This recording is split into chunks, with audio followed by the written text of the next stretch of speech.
In our national lead, a new chapter in the unprecedented partisan ballot recount or audit in Arizona launched by believers of the big lie. This week, the 2.1 million Maricopa County ballots cast in the 2020 election are being recounted for a third time. The previous two audits found no evidence of election fraud. A reminder, the Maricopa County Election Board is run by Republicans who all attested to the legitimacy of that county's election. The state's governor also is a Trump-supporting Republican. Nonetheless, the insanity, cuckoo for Cocoa Puffs, continues, and it is all happening in a shroud of secrecy.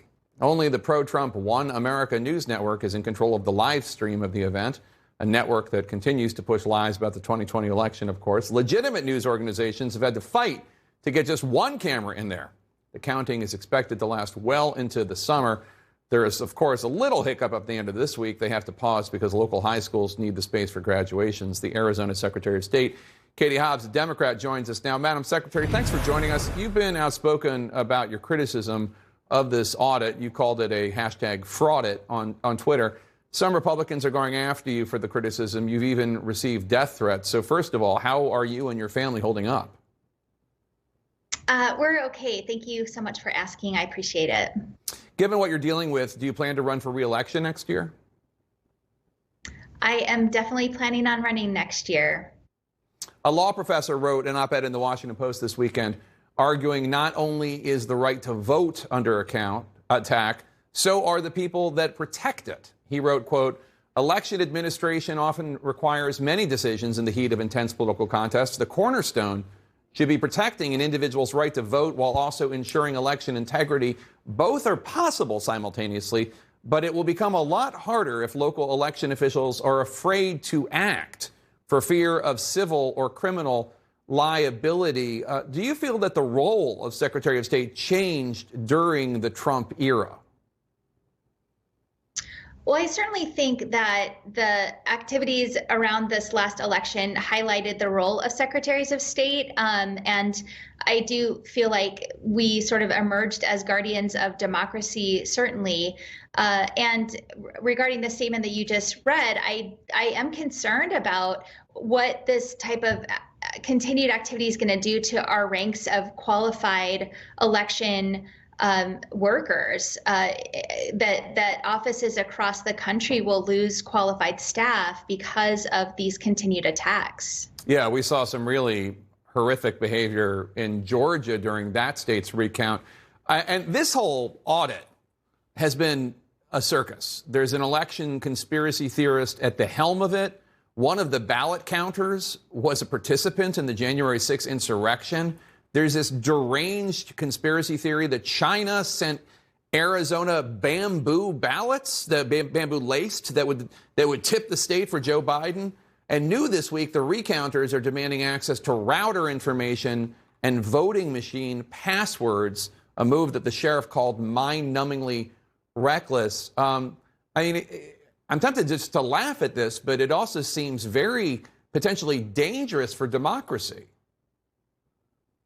Yeah, I mean, you got that absolutely right, and I share your sense of wanting to laugh at how comical all of this is, but it is very serious and dangerous. And we have been saying since November 4th that this kind of rhetoric and misinformation is dangerous. We saw what happened on January 6th. January 6th should have lowered the volume, and that hasn't happened. And this is nothing more than people who want to continue to perpetuate the big lie, as you said.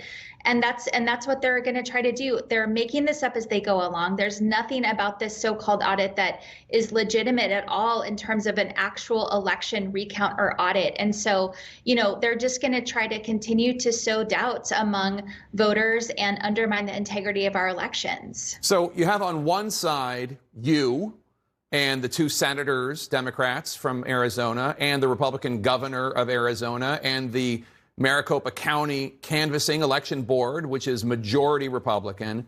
On the other side, you have these liars.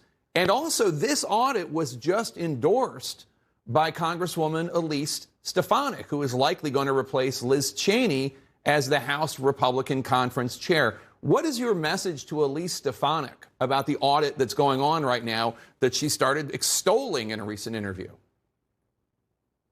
Well, I would say to anyone who is outside of the state of Arizona and encouraging this audit to continue, that this is an Arizona election. The election is over and done. The results have been certified according to Arizona state law, and you really have no business being here. And I would say that also to the Florida-based cyber ninjas as well, but they were invited by our state Senate.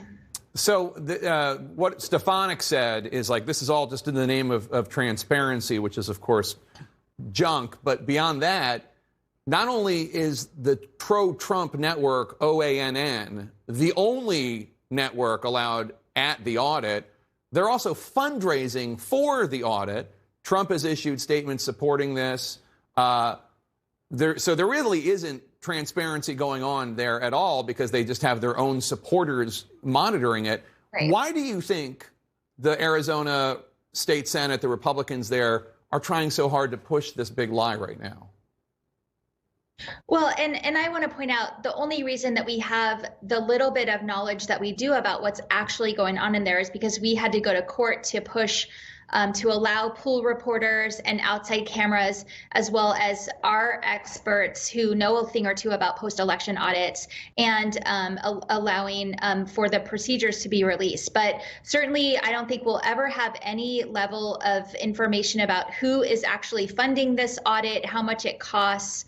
This is the politicians, the Republicans in the state Senate, trying to placate a part of their base, and it is to the detriment of our democracy. Yeah, and the big concern, of course, is that in 2022 or 2024, these people actually overturn an election. They tried last time, but there were enough Republicans and Democrats with integrity that it didn't happen. But who knows who they're going to be replaced with, including you, potentially, Madam Secretary. Katie Hobbs, thanks so much for being with us.